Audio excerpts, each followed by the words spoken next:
Hi, how are you all? Welcome back, or welcome to my channel. My name is Peyton, and since I'm still in the midst of wedding stuff, I'm getting married in less than a week, I thought I would share something a little more personal because I don't think I've talked about this yet. I know I mentioned this is part of my favorite books or my favorite books. This book has entered my favorite books. I just realized I haven't really talked about a concrete list of my favorite books, which I found out last night when I was trying to make this list is very hard. I thought I would do 10 and then I was like, no, but I'm missing, and then I did 15 and then I got it down to 12. I have 12 books that I consider favorites, and I'm not wishy-washy with giving 5 stars. I can't really describe my rating system other than that how a 5 just makes me feel like it checks all the boxes for me. I had a blast reading it. I love the story. I love the characters. It was executed perfectly. These are all books that I've read. Some of these books I've read over a decade ago, and I still think about the characters and the plot, moments in the plot I remember so vividly, and how the book made me feel when I was reading it. So that's a lot of why these books are my favorites. It's more like a feeling to me. So my favorites, I feel like I have a lot of favorites, so it was really hard to narrow, but I did get down to 12. This list will be in no particular order. However, when I was trying to narrow down, Luke suggested I think of, okay, what are 5 of these books that you would take on a desert island and you'd have to reread? I'm going to talk about those first, and I will also preface this list is very heavily litfic because I think I've mentioned in previous vlogs that was really all I read for a really long time. I found some gems in there, I found some favorites, but as I've mentioned previously, I've kind of just gotten tired of the genre, a little bored with it, so that's why I'm branching out into fantasy, which I'm so excited about, and reading more horror, which is funny because I'm a massive horror fan. I'm a massive horror movie fan. So the fact that I haven't read a ton of horror is crazy to people, but hey, we all get there eventually. We can dive in and I'll talk. There's 12, so I'll try and keep it snappy for some of these. I just have a lot to say because I love them so much. Yeah, I guess we can get into it. So I'm gonna start with my five desert island books. Okay. I have read this book 3 times. I read it physically and then I've listened to the audiobook twice. The audiobook I highly recommend because it is very, very well done. In that book, we'll start with The Goldfinch by Donna Tartt. I'll probably get emotional talking about a few of these books, but I read this and listened to it at a time in my life where I was not doing well mentally and emotionally. I was dealing with a lot. I was living in a place where I wasn't happy, very far away from my family. I wasn't in a relationship that was very healthy or made me happy. This book just brought me out of that, and the way the characters are written, especially the main character Theo, and the stuff he has to deal with throughout his entire life is just really pulled me out of that. The Goldfinch is about this boy who's a boy at the beginning of the book, throughout his entire life up until the end of the book where he's an adult. But at the beginning of the book, Theo is newly orphaned. Him and his mother were perusing the Museum of Modern Art. A bomb goes off in the middle of the museum, killing his mother. When it goes off and Theo is rummaging around in the wreckage, trying to be found and looking for his mom, he sees that the painting that they were looking at, called The Goldfinch by... Who's The Goldfinch by? Carol Fabritis? I'm probably mispronouncing that, has come out from the frame, and he wraps it up, not really thinking about it, wraps it up and puts it in his backpack. That is a totem for him throughout the entire book. So after Theo's newly orphaned, he goes to live with a very wealthy family friend, and then he moves from that to, I think he's living with his dad, and he meets probably, in my opinion, one of the best sidekick characters, Boris. Boris is probably one of the best written side characters ever. I loved, that was probably my favorite part of the book, is when they're together. I think they're teenagers, early teens. And so it follows throughout his life into his adulthood, where he gets kind of wrapped up in antiquing and the underworld art business. It's a pretty long book, but I don't think anything is wasted in this book. All the dialogue is beautiful. All the writing is beautiful. The dialogue is great. The characters, the intrigue, and just the plot that keeps moving forward. This book doesn't lag at all for me. I recommend this book to a lot of people, and especially the audiobook. I'm gonna keep saying the audiobook for this this one because it is really good. Yeah, that's The Goldfinch. My second Desert Island book, which might be a surprise, is I actually read this in April of 2020, which makes me kind of a masochist. That's when I decided to pick it up. I was stuck in my tiny apartment with my dog and my cat. Couldn't go anywhere, obviously, and I had this massive TBR, and this was one of the books I picked up, and I read it pretty much in one sitting. The Station 11 by Emily St. John Mandel. Oh man, this is just incredible. Beginning of the book, a Hollywood star is performing in, I think, Toronto as the main character in King Lear, and he drops dead during the performance. He's the kind of connection point at the beginning of the story for the characters that you follow throughout the entire book. At the same time this is happening, it's kind of like a strain of swine flu. They call it the Georgia flu, but not the state of Georgia, the country Georgia, is released. It has an incubation period of a couple hours, and it ends up wiping out probably upwards of 97% of the world population. Maybe, I think I made that up, but it's a massive number. It's like humanity's almost completely wiped out because of this. And it goes back and forward in time between 20 years after and then right before. The characters they follow is a young actress who 20 years after is part of this traveling band of actors and musicians who want to keep the arts alive. They're called the Traveling Symphony,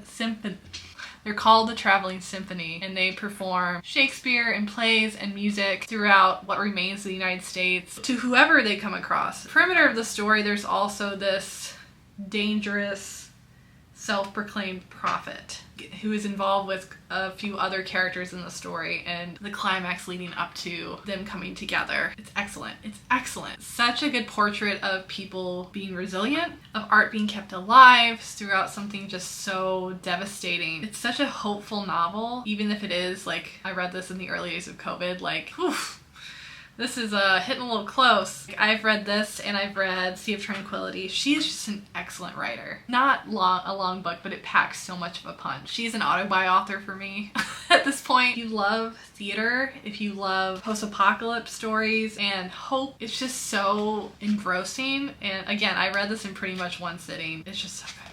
Highly recommend. Next is a book I actually want to reread this year for multiple reasons. I read this when I was in high school. It's actually inscribed. My dad got it for my birthday in December in 2007, so I had just turned 17. I read this in 3 days. It started my love of historical fiction, and it's Pillars of the Earth by Ken Follett. It also started my love of really big floppy paperbacks. It's just so satisfying to read and hold this thing. So incredibly excellent. Pillars of the Earth is part of the Kingsbridge series. It's currently comprised of 5 books?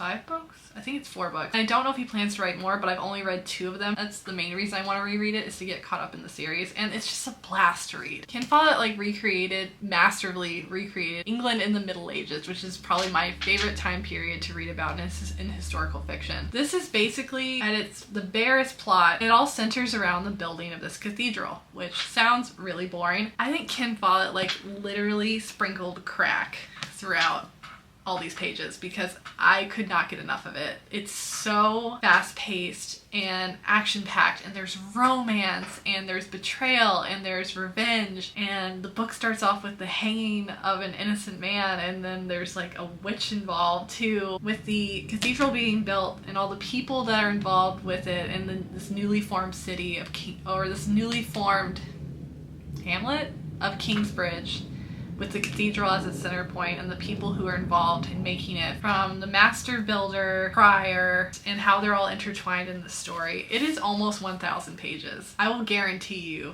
you will fly through this book. I cannot wait to reread this. It's so addicting. You will hate to put it down, even for like 5 minutes. And then World Without End is just as good, which is the prequel to this. I like Pillars of the Earth because it was the first one I read, and I just have like special memories attached to it with the house I grew up in.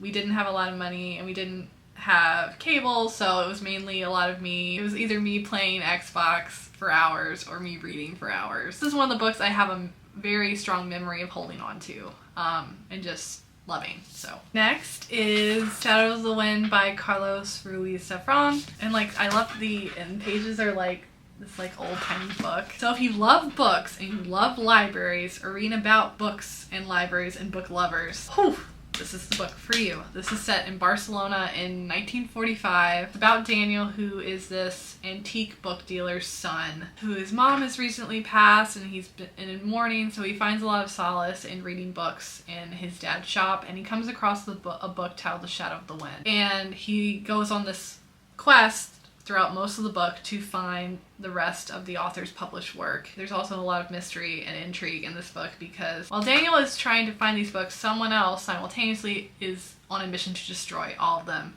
And you don't know why. It's so beautiful. Again, very addicting. The writing is like, mwah. If you like political intrigue, the dark underside of a city like Barcelona, its history, murder, madness, love, and yeah, it's incredible. I could not put this down. I remember reading this for hours and just like not wanting to escape from this book or like just wanting to be in it because it's just so incredible. And then my last Desert Island book, which is a newer entry to my favorite books, and I did talk about this in my best books of 2023, so I'll link that down below. I will talk briefly about this because I feel like I talked about this at length.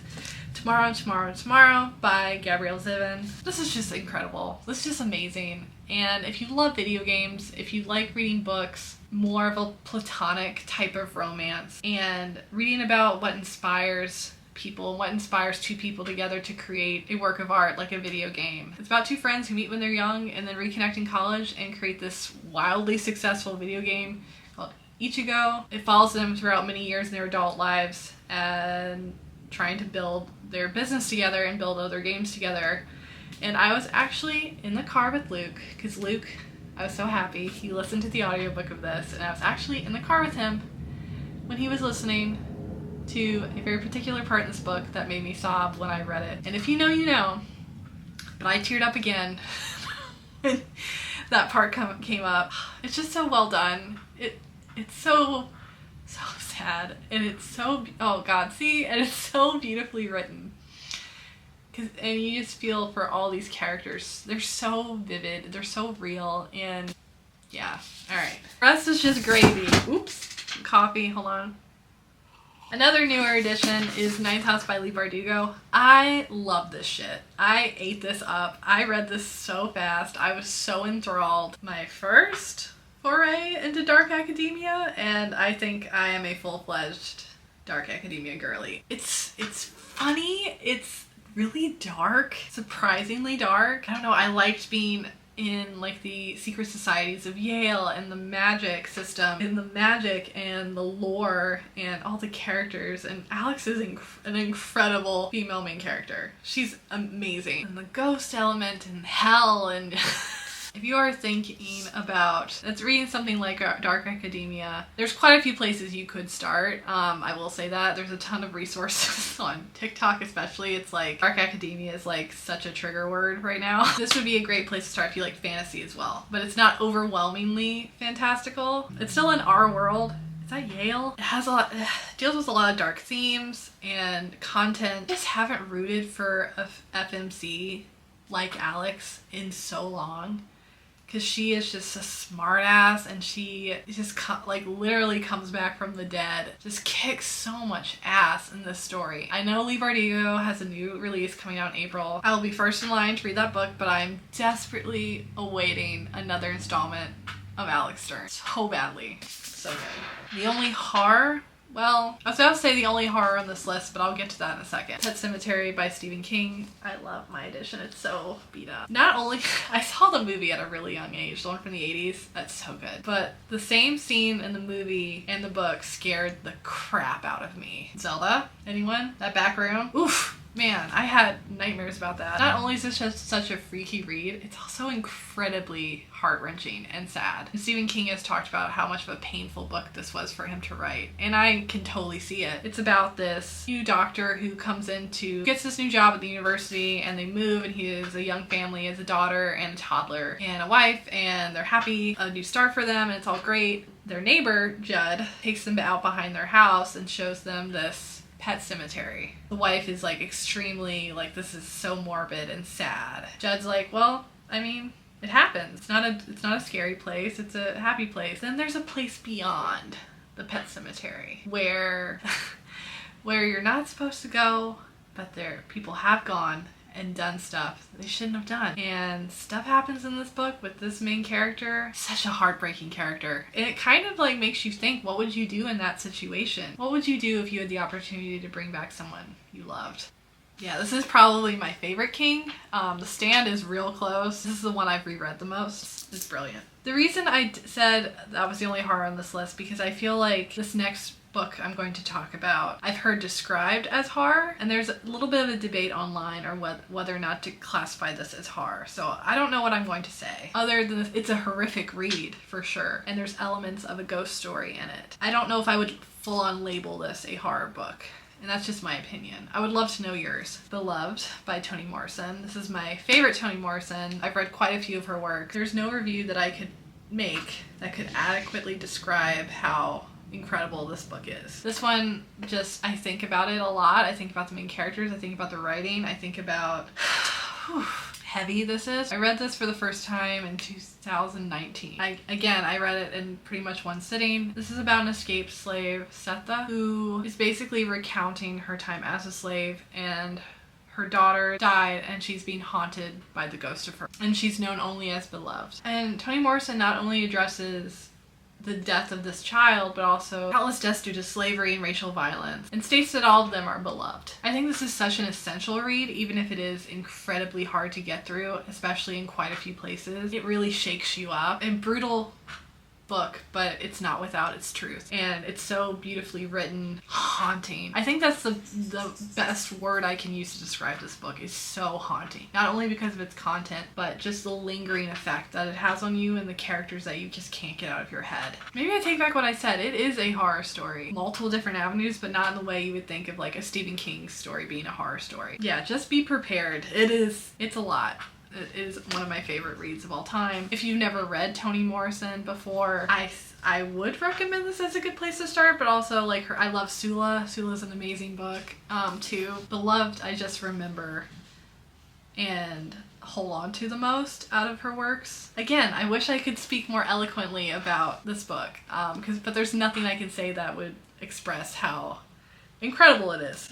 So just try it out for yourself. Next is a book I also read during the early days of COVID. Nothing to do with the plague, but it just gripped me so much. And that's The English Patient by Michael Ondaatje. It's so beautiful. It's so emotional. This is about a book. This is about 4 people whose lives are intersecting at the end of World War II in this Italian villa. Each of the characters' lives are examined in this book along with the English Patient. There's Hannah, who's the nurse, and then Kip, he would dismantle bombs, this thief named Caravaggio. Each of their lives are touched on, but they all are all very interested and absorbed in the story of the English Patient. Hannah, who is the nurse of the story, is caretaking for this extremely burned an injured, nameless man who only is known as the English Patient. And she cares for him, and he recounts his life and his memories and how he got to where he is now. As to with doomed love, Rosie, horrible betrayal, war, adventure, and romance, human resilience, and connection. It sounds like it might be a bore, but it's so captivating. Oh, Toni Morrison actually blurbed it on the back. The English Patient, triple crowned. It is profound, beautiful, and heart-quickening. Masterful. It's a masterclass in writing. I think most of these books are, but this is like such top tier. It's one of the absolute best books I've ever read. I knew that probably 50 pages in that this was gonna like rock my world. It's so easily digestible and rereadable.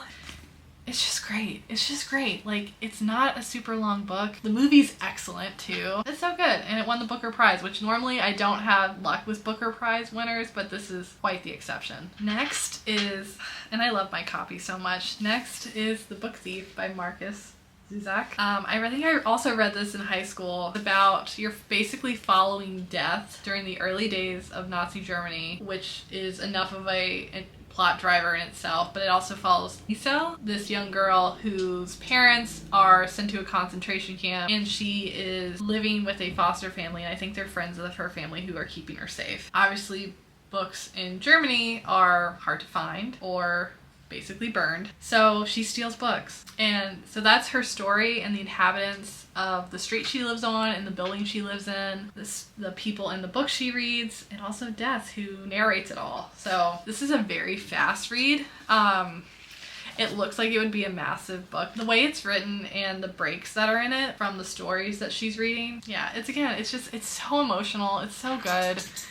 I feel like if you liked, they're very different books, but I feel like if you liked All the Light We Cannot See, you would probably really like this book. There are 2 books, but I'm counting them as one because they're a duology. Also newer adds to my list, the Monkin Robot duology by Becky Chambers. I also spoke a lot about this in my 2003 best of list. So you can look there. But if you need something that is just a warm hug, a warm cup of tea, a big warm bowl of soup, like that's the feelings you will get from this. It's about a tea monk and a robot who go around their world called Panga and ask the universal question, what do humans really need? And there's a lot of philosophical discussions and dialogue that happens, but also it's really lighthearted and sweet and caring. Mosscap. I love Mosscap. And I love Dex. They're just, like, for such short books, they are just so immersive and breathtaking and just all the good feelings. Like, if you want just good feelings and just need some books to make it through a weekend or a day off, like, one sitting books, both of these. They're about 140 pages each. They fly. Talking to you. You will love these characters. You will love these books. And my last book is probably the oldest. I almost said it's the oldest book on this list, but I actually don't remember when this came out. 2000. So no, this is not the oldest book on this list. And that is The Amazing Adventure. It's shiny, sorry. I want to keep my copy nice so it has like this like plastic on it. The Amazing Adventures of Cavalier and Clay by Michael Chabon. Favorite Chabon, and in my opinion, his best work. Massive. I have a lot of books that center around World War II. I don't know. That's not on purpose. I think I just really like historical fiction. This is about 2 best friends who meet in Brooklyn, New York. Joe Cavalier, who is a self-taught escape artist. He recently escaped from Nazi Germany. And his cousin, Sammy Clay, and their love of comic books and their drive to write their own and illustrate their own. Because Joe is like an incredible artist. So they basically pack all their fears, anxieties, wants, love, wishes into their comic that they create with their character, the escapist. And so think of like early days comics, like the original Superman comics, and that type of lens and love of the craft with these 2. And it basically charts Joe's early days. Sorry, I said Germany. He escapes from Prague. His early days in Prague to coming to Brooklyn, following their lives, their careers, and their comic. And like most of these books, it's a very tough read in a few spots. And if you know the chapter about Oyster, if you know, you know. It's just brilliant. It's brilliant. And if you love art, if you love comics, if you love history with that and all of that through a historical lens with amazing characters and dialogue and a ever-moving plot, this is great. Alright, I don't know how long this video is now. I've been talking for a while and I want to edit it down, but those are my current favorites, or the ones I could think of when I was trying to make my list. Your girl's getting married in a few days. Thank you so much for watching. I would love to know, have you read any of them? What did you think? Have any of these been on your TBR? Are there any of these authors, their other works that you would recommend? What are your favorite books? If you could pick your Desert Island books, what would those be? As always, thank you for clicking. Thank you for watching. I'll have a new video for you all soon. Bye!